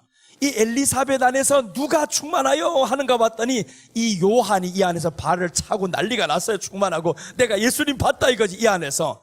그래서 요한이 그 안에서 성령의 충만함을 받아요. 뱃속에서부터 요한은 성령의 충만함을 받습니다. 여러분, 그래서 우리가 예수님과 하나가 되는 것이 이렇게 중요합니다. 오늘 여기 하나가 되는 이 하나를 이루기 위해서 예수님이 십자가를 지셔야 됩니다. 단지 죄사함 받게 하기 위해서만 아니다 이거예요. 더 큰 뜻이 있다. 죄사함 받고 난 이후에 너희와 하나가 되려고 하는 게 목적이다라는 거예요. 하나가 돼야만이 우리가 이제는 다시는 하나님과 끊어질 수가 없어요. 예수님이 이 안에 들어와 버리는 거예요. 그래서 오늘 여기에서 사랑하는 자야 라고 말씀하면서 내가 너희 아내라는 건 내가 너에게 속하였고 너희가 내게 속하였다. 서로가 속한 관계가 하나가 되는 것을 의미하는데, 그래서 성령님이 우리 안에 들어오면 우리가 그래서 슬퍼하지 말라는 거예요. 사람의 말에 너무 신경 쓰지 말라는 거예요. 나 하나님과 하나 된 사람이야. 이 하나 된 사람이 왜 세상의 작은 일로 이렇게 시시하게 넘어지고 거기에서 난 마음이 빼앗기고, 그럼 뭘 모르는 거예요? 이 엄청난 것을 내게 이루신 하나님을 지금 모르고 살아가는 거예요. 그러면서도 믿는다 그래요. 이 큰 사랑을 모르면서 믿는다 그래요. 그럼 뭘 믿었냐? 이루어 주기만을 믿었지. 기도하면 들어주시기만을 믿었지. 응답만 믿었지. 정말 이 엄청난 사랑이 내게 임한 것을 믿었느냐고요. 하나님이 원하는 것은 그것을 믿느냐 물어본 거예요. 그것을 믿느냐. 근데 사람은 믿는다고는 다 해요. 요거 안 믿고. 예수님이 원하는 믿음은 이 믿음이다라는 거예요. 아브라함이 마지막에 그것을 믿게 되는 겁니다. 하나님이 주신 이 엄청난 사랑을 믿게 되니까 그때부터 더 얻잖아요. 아들을 십자가에 바쳤는데, 제단에 바쳤는데 오히려 그 아들도 얻고 훗날에 6을 더 얻잖아요. 여러분, 우리가 예수님 위해서 살아가면 오히려 잃는 것 같지만 더 얻습니다. 어떤 사람은 11조한도 아까워 그래요. 하나를 드리면 더 줘. 그걸 왜 몰라? 하나를 주면 더 큰 것을 받는 것인데 11조 아는 것 때문에 사람들이 시험 들고 말 못하고 이런 애들 많이 나와요. 그거 아무것도 아니야. 그것도 못하면 하나님이 너에게 주고자 하는 이 엄청난 축복이 이 사람은 지금 가로막고 있는 거예요. 그 자그마한 생각이 그것을 가로막고 있는데 하나님이 왜 그렇게 주냐 하면 성경 로마서 8장 22절에서 이미 말씀했어요. 자기 아들을 아끼지 아니하시고 우리를 위해 대속물로 내어주시니가 어찌 그 아들과 함께 이 모든 것을 너에게 더하지 아니하시겠느냐라고 했단 말이에요. 아들을 우리에게 대속물로 주시니가 어찌 그 아들과 함께 주십니다. 절대로 아들이 없이는 그저 구해봐야 안 줍니다. 아들과 함께 이 모든 것을 주겠다. 그러니까 아들이 이 말씀이 우리 안에 임했는데 그 말씀을 믿는 사람이 11조 못한다? 이건 멀고 먼 사람, 믿는 사람 아닙니다. 교회 다니는 사람이지. 그래서 오늘날에 교회 다니면요 믿는 사람인 줄로 압니다. 아니야. 교회 중에서도 다니는 사람 중에 90% 안 믿는 사람 많아요. 10%는 믿는데 제대로 못 믿는 사람. 그래서 예수님이 마지막에 인자가 올 때는 믿는 자를 보겠느냐 하신 거예요. 교회 다니는 사람 많지. 근데 믿는 사람이 얼마냐? 과연 너희 안에 하나님이 들어가서 함께하고 있다는 사실을 알고 있는 사람이 얼마냐라는 거예요. 그래서 주님이 나 같은 건 마지막에 이렇게 들어 쓰는 거예요. 왜 나를 하나님이, 내가 지금 보니까 나 같은 게 왜 자꾸 이렇게 말씀 전하게 만드냐고. 오직 하나요. 나는 예수님 이 비밀을 전하고 싶어요. 축복받는다 소리 하고 싶질 않아요. 예수님이 우리 안에 들어와서 우리와 함께 살고, 더 나아가서 우리가 세상의 모든 것보다 예수님을 사랑해야 된다. 사랑해야 될 이유는 주님이 우리를 위해서 모든 걸 주셨어요. 더 나아가서 우리 안에 들어왔어요. 그러니까 주님을 사랑하는 그 믿음을 빨리 전해라. 그래야 천국 간다라는 겁니다. 믿음은 곧 천국이라 그러죠. 믿음은 천국이라는데 그 믿음이 무슨 믿음이냐? 예수님을 사랑하는 믿음이라는 걸 모르고 살면 안 된다라는 거예요. 주님을 사랑하는 믿음이 있을 때 우리가 초월합니다. 그러지 않으면 초월 못합니다. 약한 것 하나 넘어져 봐요. 말에 하나 상처를 받으면 쓰러지잖아요. 그게 사람의 믿음인 거예요. 믿음이 있다고 별것 아닙니다. 그런 믿음 아닌 거예요. 이 믿음에서 이제 사랑하는 믿음으로 가자면, 그래서 믿음은 잘하는 거예요. 어린아이 믿음에서 장성한 믿음하고 요거 하나 더 보고 가겠습니다. 히브리서 5장 12절 13절 한번 봅니다.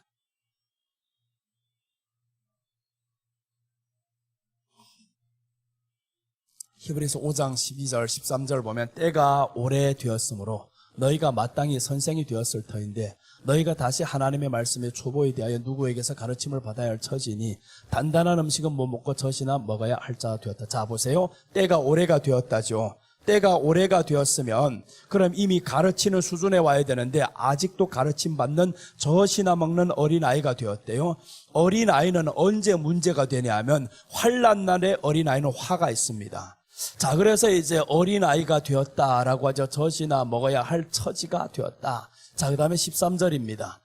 이는 젖을 먹는 자마다 어린아이니 의의 말씀을 경험하지 못한 자요. 봐요. 젖을 먹는 자, 의의 말씀을 경험하지 못했다라는 것은 예수님을 경험하지 못했다는 말씀인 거예요.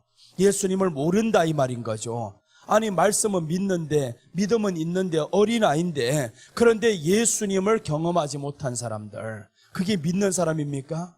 그래서 이제 성경은 뒤에 14절에서 말씀합니다. 단단한 음식은 장성한 자의 것이니 그들은 지각을 사용함으로 연단을 받아 선악을 분별하느니라. 왜 선악이 분별한다고 단단한 음식과 연결시켰냐고요. 선악과를 먹었기 때문에 사람이 하나님과 끊어졌잖아요. 그럼 선악을 분별한다라는 것은 다시는 선악과를 먹지 않는다라는 거죠. 단단한 음식을 먹는 사람은 선악과를 다시 안 먹으니까 생명나무를 먹을 수 있습니다. 그래서 계시록에 하나님이 이기는 자들에게 주는 게 뭐냐면 생명나무 열매를 주겠다라는 거예요. 생명나무를 먹으려고 하다가 아담이 쫓겨났었잖아요. 그러니까 생명나무를 언제 주냐 하면 선악을 분별하는 사람들, 선악과를 다시 먹지 않는 사람, 이 사람에게 생명나무를 주는 거예요. 그럼 누가 이것을 먹냐? 단단한 음식을 먹는 사람이에요. 단단한 음식. 단단한 음식을 먹으면 선악이 분별이 된다라는 거예요. 선악과를 먹은 결과가 뭐가 왔어요? 지금 두려움이 왔었죠. 그럼 우리에게 두려움이 온다라는 건 뭐예요? 이게 지금 내가 선악과를 먹었다. 아직도 단단한 음식을 먹는 사람이 아니고 젖이나 먹는 사람이구나. 요 수준을 알아야 된다라는 거예요. 젖이나 먹는 사람이다. 그럼 젖이나 먹는 사람은 왜 희망이 있냐면 잘할 수 있거든요. 잘할 수가 있어요. 젖도 못 먹는 사람은 잘하지 못합니다. 이건 죽은 사람인 거예요. 그건 불신자들이고, 그러나 젖이나 먹는 사람은 잘할 수 있는 기회가 있어요. 그래서 우리는 성경에 말씀하죠. 고린도후서 6장 2절에 보면 너희가 기회 있을 때나 없을 때나 항상 그 은혜를 사모해야 되는 거예요. 그 은혜를 사모해야 되고, 그래서 말씀을 사모하고 또 먹고 할 때 이 어린아이가 장성한 자가 되면요, 그때부터 우리가 선악을 분별합니다. 사람의 말에 신경 쓰지 말아야 된다고 어제 계속 말씀드렸죠. 이게 결과인 거예요. 단단한 음식을 먹는 사람은 선악을 분별하니까 사람의 말을 들었을 때 시기를 안 합니다. 질투를 안 합니다. 미워 안 합니다. 두려워 안 합니다. 그런데 우리가 계속 두려워하고 시기가 이게 계속 있게 살잖아요. 그럼 나는 아직도 어린아이다라는 것을 알고 요걸 버려야 되는 거예요. 이것을 알게 만드는 게 오늘 여기에서 단단한 음식 먹는 사람은 지각을 사용함으로 나옵니다. 지각을 사용함으로. 어린아이들은 지각을 사용 못하니까 분별이 안 되는 거예요. 지금 내가 시기하고 있는데, 미워하고 있는데, 상처받았는데 분별이 안 되는 거예요. 이게 왜 이렇게 들어왔는지 분별이 안 되니까 계속 그 속에서 빠져 삽니다. 오래 끌고 가는 거죠. 그런데 지각을 사용하고 분별해 보니까 이건 내가 선악과 먹었네. 지금 선악과를 먹으니까 이 마음에 시기가 왔었고 미움이 왔었고 두려움이 왔었고 바로 아는 거예요. 오늘 여기에서 예수님과 하나가 돼야 된다. 그래서 중요합니다. 예수님과 하나가 돼야 된다라는 이 수준에 오면 단단한 음식을 먹는 사람인 거예요. 단단한 음식을 먹으면 그때부터는 우리가 넘어지지 않습니다. 넘어져도요, 아파 안 해요. 괜찮다 이렇게 생각하면서 이기게 되는 겁니다. 자, 우리 성경 한번 보겠습니다. 요한복음 15장 5절 말씀입니다.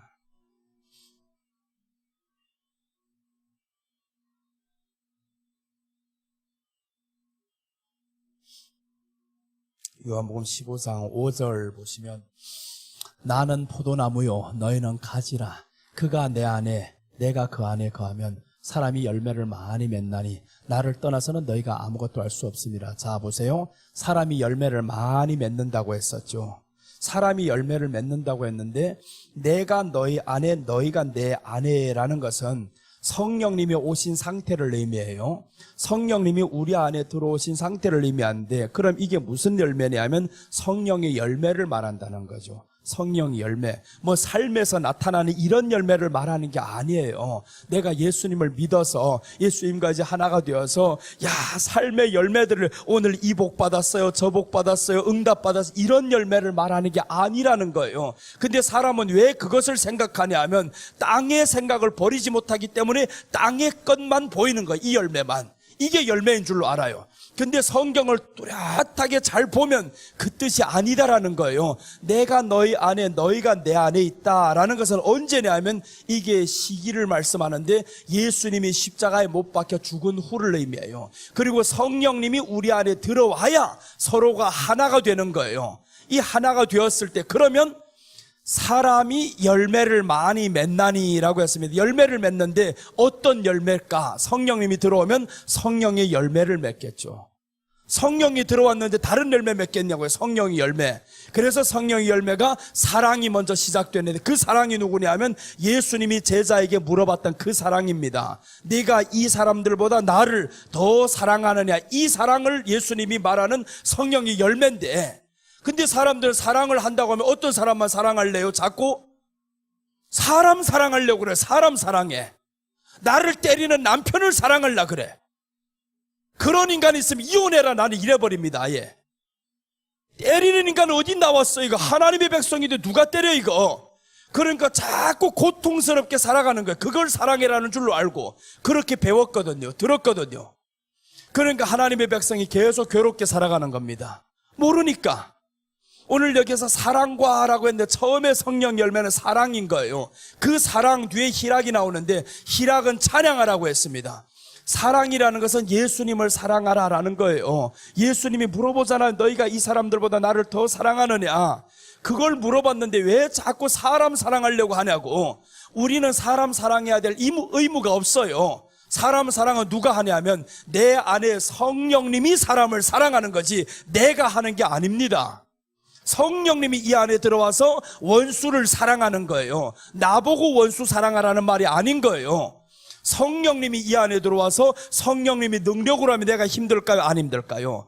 힘들지 않아요. 근데 왜 나는 사랑하는데 그렇게 힘들어요? 용서하는데 왜 그렇게 힘들어요? 그거는 네가 해서 그런 거예요. 성령이 아닌 내가 해서 그렇다라는 거예요. 그래서 성령으로 하라고 성경은 항상 말씀해요. 네 힘으로 하지 말라. 성령으로 하라. 성령으로 하라. 그런데 우리는 자꾸 내가 하려고 하다 보니까 죽을 때 사람이 돌아왔대. 그래도 남편이 돌아왔어요. 이렇게 희생했더니 돌아왔어요. 희생했던 그 세월을 네가 수십 년을 고생하면서 살았잖아. 하나님이 그렇게 살기를 원치 않아요. 그러면 너는 그 사이에 뭘 잃고 살았냐면 희락을 잃고 살았어요.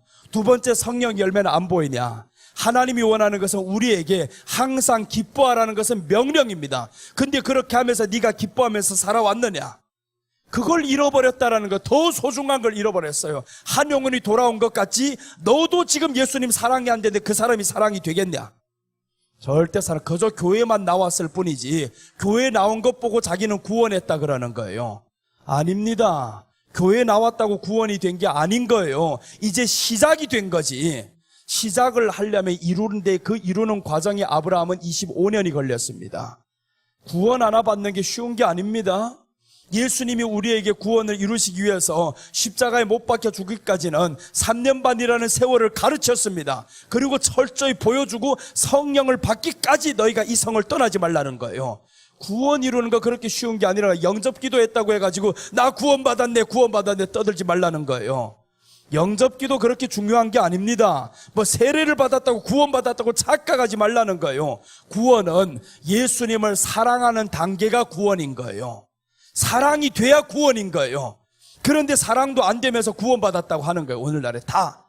그러니까 오늘 항상 어디냐 하면 여기에서 아무것도 할 수 없다. 성령의 열매가 우리 안에 나와야 되는데 예수님이 사랑이 되면 모든 것 초월이 됩니다. 그 다음에 둘째 열매가 있는데 희락이 나오잖아요. 하나님을 사랑이 되면 너는 희락하면서 살 수밖에 없는 거예요. 희락이 올 수밖에 없어요. 사람을 사랑하면요 희락이 안 옵니다.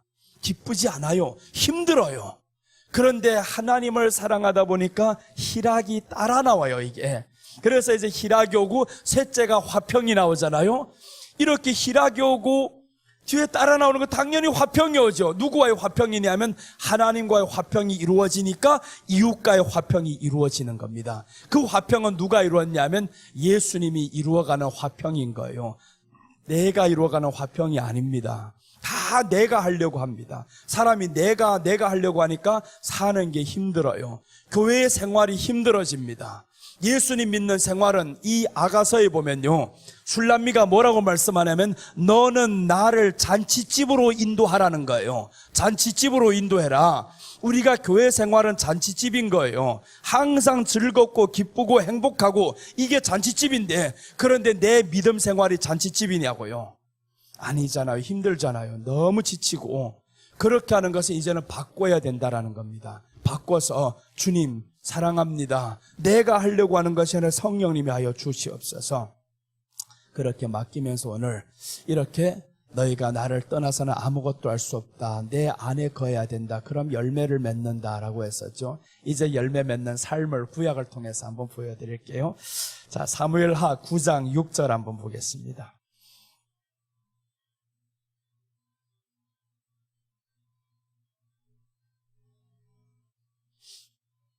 사무엘하 9장 6절 보시면, 자, 사무엘하 9장 6절 같이 읽겠습니다. 사울의 손자 요나단의 아들 무비보셋이 다윗에게 나와 그 앞에 엎드려 절하매 다윗이 이르되 무비보셋이여 하니 그가 이르기를 보소서 당신의 종이니이다. 무비보셋은 누구냐 하면 사울의 손자예요. 요나단의 아들이에요. 그런데 무비보셋은 알아요. 우리 할아버지가 당신을 죽이기 위해서 평생 살았다는 걸 알아요. 그럼 이 말 다른 말로 하면 원수다 이 말이죠. 당신이 보기에는 내가 원수입니다. 그래서 나와서 엎드려서 당신의 종인이다 라고 하는 겁니다. 자, 7절 보시면 다윗이 그에게 이르되 무서워하지 말라. 내가 반드시 네 아버지 요나단으로 말미암아 네게 은총을 베풀리라. 네가 네 할아버지 사울의 모든 밭을 다 네게 도로 주겠고 또 너는 항상 내 상에서 먹을지니라 하니. 자, 여기까지 이제 설명드릴게요. 무비보셋은 얼핏 보면 다윗의 원수였어요. 다윗의 원수였었는데 다윗이 뭐라고 말씀하냐 하면 네 아버지로 인하여 은총을 입게 할 것인데 이제 내 상에서 항상 먹을 것이라 라고 하는 것은, 내 상이라는 것은 다윗이 왕이었잖아요. 그러니까 왕인 나와 너 항상 함께 할 것이다 라는 것은 누구를 향한 예표냐 이겁니다. 누구를 향한 예표냐 하면 성경에서 로마서에 보면 우리를 향해서 뭐라고 말씀하냐 하면 원수 되었던 우리를 라고 말씀합니다. 우리가 하나님과 원수가 되었어요. 그런데 하나님의 아들인 예수로 인하여서 화평을 이룬 거죠. 그래서 오늘 이 다윗이 뭐라고 말씀하냐면 내 아들, 내 아버지로 인하여 은총을 베풀리라 라는 거예요. 예수님으로 인하여서 이제 우리가 하나님께 은총을 받는데 그 은총이 뭐냐 하면 왕의 상에서 먹는 거예요. 예수님의 상에서 이제는 예수로 인하여서 하나님의 상에서 함께 먹을 것을 무비보셋을 통해서 보여주는데, 무비보셋을 왜 보여주냐면 자격이 없다 이거죠. 원수의 손자입니다. 자격이 없어요. 그럼 우리에게 보여주는 바가 뭐냐면 너 구원받을 자격이 없어. 그러나 예수님으로 인하여서 이제는 내가 그 자격을 부여하겠어 이 말이 되는 거예요. 예수님으로 인해서 우리가 그 자격을 받은 겁니다. 왕의 상에서 같이 먹을 수 있는 자격을 받은 이 엄청난 축복을 지금 받았다라는 거예요. 무비보셋은 원수였습니다. 그런데 다윗이 그 원수 같은 자를 찾는 거예요. 왜 그러냐면 예수님 때문에, 그 아버지 때문에. 자, 이제 다시 한번 보면 마가복음 10장 7절 보겠습니다.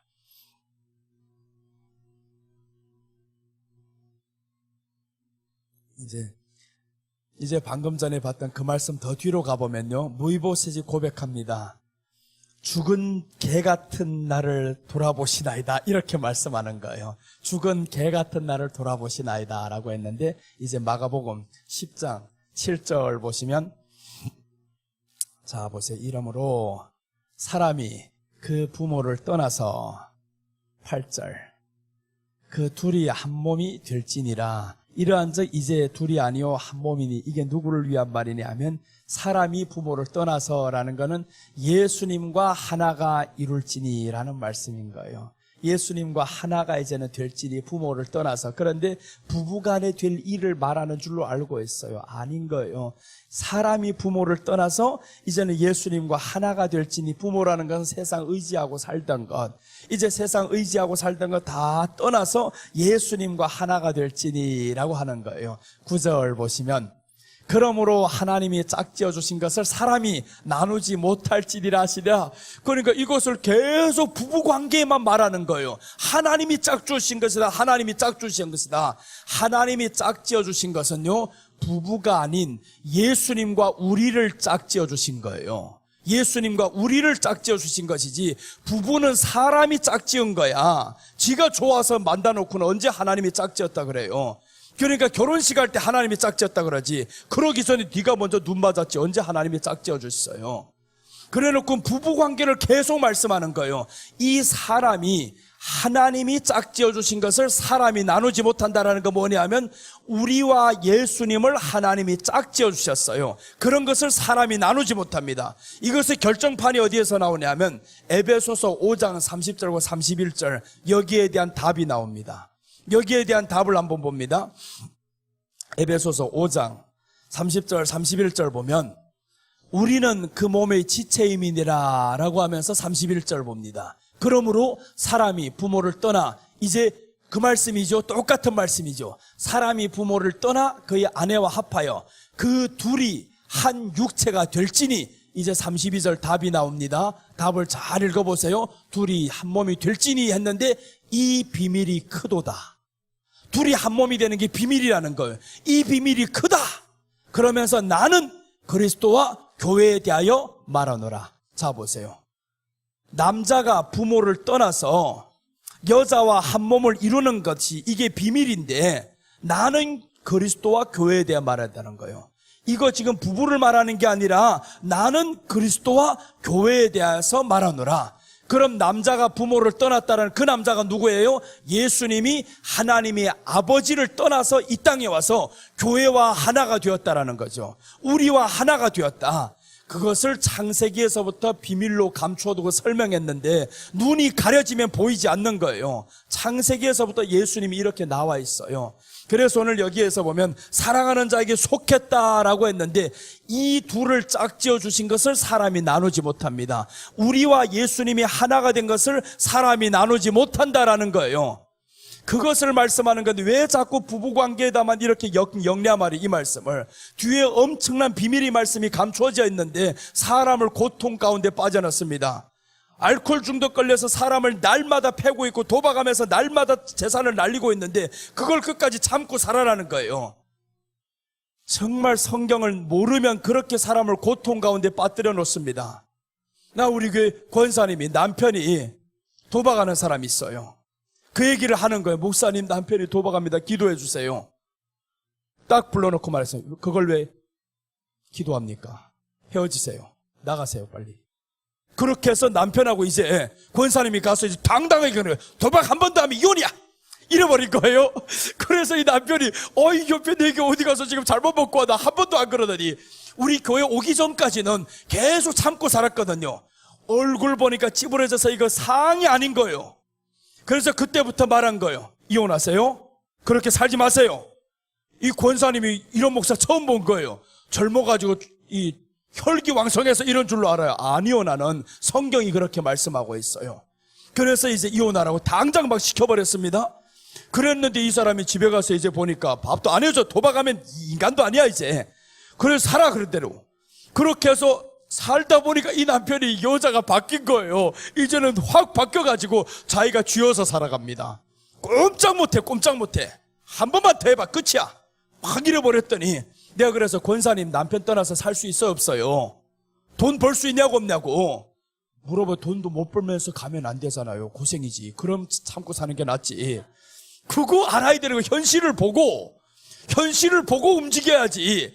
그래서 내가 질문했단 말이에요. 떠나면 살 수 있냐고. 더 잘 산다는 거예요. 돈도 내가 다 벌 수 있는데 자식도 다 컸고. 괜찮아요 목사님. 그럼 이혼하세요. 괜찮아 이제. 그 인간은 이제 홀로 개고생한다고. 남편이 알아요. 60 넘어가지고 여자가 나가봐라 내 고생이라는 거 알지. 그러니까 그때부터 쥐어가지고 살아가는 거. 이제 도박이 끊어진 거예요. 이혼이 목적이 아니다. 하나님의 백성이 행복하게 사는 게 목적이지. 그걸 끝까지 끌고 가는 게 하나님의 뜻이냐 아닌 거예요. 하나님의 뜻은 뭐라고 성경에 말씀했냐면 항상 기뻐하라. 도박하는 아내에게 네가 처맞으면서 사는 게 기쁘냐? 하나님의 뜻이 아닌 거예요. 왜 그걸 모르냐? 그런데 그저 이 말씀 보고 하나님이 짝지어준 것을 나누지 못할지니라. 왜 뒤에 거는 해석 안 하냐고. 뒤에 거는 그리스도와 교회에 대해서 말한 건데.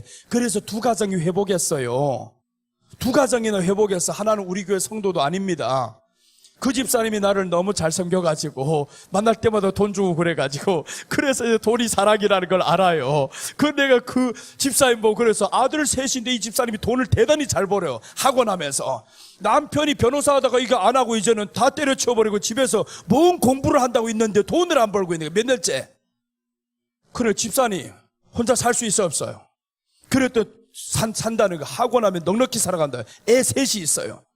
애가 어리다고 자꾸 참고 살아야 된다는 거예요. 집사님하고 아버지가 그 모습을 보면서 아이들이 심리 건강이 어떻게 되겠냐고. 엄마 아버지 싸우는 걸 보면서 아이들이 심리 건강 어떻게 됩니까? 그랬더니 답이 나온 거. 이제 알았습니다. 이혼하겠습니다. 그래서 몇 달 후에 법원에 갔어요. 법원 문 앞에서 남편이 무릎 꿇었습니다. 법원은 이혼이 목적이 아니라니까. 이렇게 가면 잘 됩니다. 이렇게 가면 오히려. 그래서 성경에서 말씀하죠. 한 집안에 들어갔을 때 강한 자가 약한 자를 늑탈하지 못하면 힘들게 살아간다고. 우리가 성령님이 우리 안에 와서 그 집안에 들어갔을 때 내가 그걸 확 잡지 못하면 너는 잡혀서 살아야 돼. 죄에게 잡혀서 살아야 된단 말이에요. 그게 의라면 우리가 참고 살아야지. 근데 의가 아니잖아요. 이걸 바꿔야지. 근데 바꿀 생각을 안 하는 거예요. 참고 살아야 돼. 참고 해. 거기 성령이 열매가 나오는 거예요. 인내해야 돼. 인내해야 돼. 그거 인내가 아니지. 인내는 예수님을 믿는 사랑하는 마음, 예수님을 사랑하는 마음을 인내하라는 거지. 네 남편 사랑하는 거 인내하라는 게 아닌 거예요. 이거 똑바로 알고 가면 얼마나 가정이 확 바뀌는데요. 그래서 그 집사님이 법원 앞에 가서 남편이 무릎 꿇었다고 이제 일도 하고 한다고 좋아가지고 계속 1년간 후원했어요. 목사님 만날 때마다 돈 주겠다 그러고 나 안 받습니다. 괜찮아요. 그런 사람들 만나서 내가 먹고 살았어요. 그렇게 하나님이 먹고 살게 만들더라고요. 또 아니 교회 성도들이 헌금 안 하는데 그럼 그런 사람이라도 먹고 살게 만들지. 그래서 그런 사람 만나가지고 만나면 지갑을 털려 그래요 자꾸. 그런데 자주 만나지냐고요. 내가 어떻게 그 집 앞에 가서 계속 있을 수는 없잖아요. 집이 어딘지도 몰라요. 우연히 커피숍에서 만났는데 세상에. 아니구나. 커피숍에 SK텔레콤에 휴대폰이 고장나가지고 휴대폰이 고장나서 거기 갔는데 그 집사님 만난 거예요. 또 만났는데 목사님 만날 줄 알았더라면 지갑에 돈을 많이 넣고 와야 되는데 그 지갑을 다 털어가지고 또 받았어요. 털었는데 어떻게 안 받아요? 받는 게 사랑이지 그것도. 그래서 이제 하나님이 자꾸 살게 만들어요. 여러분 우리가 너무 매여서 살지 말라 이거예요. 예수님 안에서 자유함을 누리고 살아야 되는데 그 자유가 우리 안에 없다라는 것은 예수님으로 누리지 못해서 그런 거예요. 따져보면 나가는 게 유익한가 유익하지 이거 환경 요거는 뭐냐면 지각을 사용해야 됩니다. 그래서 오늘 단단한 음식을 먹는 사람들 보고 뭐래요? 지각을 사용함으로. 지각을 사용해보면 나가는 게 더 고생일 것 같으면 나가지 말아요. 그렇잖아. 나가는 게 더 고생일 것 같으면 나가면 안 되지. 그거는 참고 사는 게 더 유익이지. 그거는. 그런데 나가서 더 행복하게 살 것 같아 나가. 그럼 이 사람이 바뀌는 거예요. 이 여자를 뺏기면 내가 큰일 날 것 같아. 오히려 이런 거 더 이상 얻지 못할 것 같아. 그럼 바뀌는 거잖아요. 이렇게 바꿔서 살 수 있는데 왜 바꾸지 않냐고. 바꾸면 되는데 근데 자기가 안 해놓고는 하나님이 안 해준다는 거예요. 하나님께 기도만 하고 있어요. 계속 아버지 바꿔주세요. 하나님이 그럼 그건 네 일이다 이러는 거예요. 네 일이다. 네가 바꿔야 된다 이러고 있지 하나님이. 그 소리는 안 들리는 거예요. 그 소리는 안 들리니까 계속 금식기도만 한대요. 금식기도에 바로 힘 빠지고 남편하고 싸울 힘도 없다 그때부터는. 그렇잖아요. 금식기도만 자꾸 한대요. 아파 도와주세요 하고 하니까 집에 가면 힘 빠져가지고 있잖아. 싸울 힘도 없어. 그러니까 남편이 더 조롱하지. 그 속에는 뭐가 역사한지 알아요? 귀신이 뒤에 있어요. 귀신이 나태하게 만들고요. 귀신이 도박하게 만들고 파괴하게 만들어요. 내가 사랑한다라는 것은 귀신을 뒤에 모르니까 그 사람을 하려는 거예요. 헤어져라는 거는 귀신과 헤어져라는 거지. 그걸 알고 나니까 이제는 너무 편한 거예요. 귀신이 떠나가잖아요. 정복해버립니다.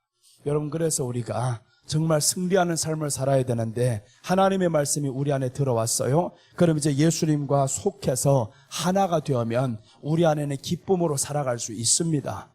연약해서 계속 살다 가면 우리 안에는 기쁨이 없어요. 그럼 아버지가 보실 때 내가 십자가로 너를 샀는데 왜 그렇게 자꾸 근심하며 사냐? 그거는 믿음이 아니다라는 거예요. 두려움에서 사는 것도 믿음이 아니다. 믿음이 아닌데 자기는 믿음이라고 기도를 하고 있어요. 그럼 그 기도가 응답받겠냐고요? 안 됩니다. 오늘 이 시간에 확 바꾸시기를 바랍니다. 그렇다고 다 집에 가서 다 요리하려고 하면 큰일 나요. 그 남편들이 나를 다 죽이려고 할 거예요. 따져보고 하세요. 따져보고 잘 따져보고 이길 것 같을 때 해야지. 괜히 더 고생할 것 같으면 하지도 말아요. 그거 나가 살기 쉽지는 않아요. 그러니까 잘 따져보고 해야 되는데 무조건 오늘 밀고 나간다 막 이랬다가 괜히 더 혼나면 큰일 나요. 고생하지 말고요. 하나님은 우리가 평안하게 살기를 바라십니다. 기도하겠습니다. 아버지 하나님 감사합니다. 오늘 주님의 말씀을 통해서 성도를 향한 예수님의 마음을 보았습니다. 예수님, 우리 안에 예수님과 하나가 되어서 이제는 기뻐하며 희락을 누리며 살아가는 주의 백성들 되게 하여 주시옵소서. 이것이 주님의 소원이었었는데 주님의 소원인 교회, 우리 몸된 교회를 잘 지켜나가며 이제는 작은 여우를 잡아버리고 예수님 안에서 이제는 주님의 사랑만 기대하며 그 사랑 안에서 만족하며 살아가는 우리가 되기를 소원합니다. 주님 지켜주시옵소서. 감사를 드리며 다시 오실 예수님의 이름으로 기도드립니다. 아멘.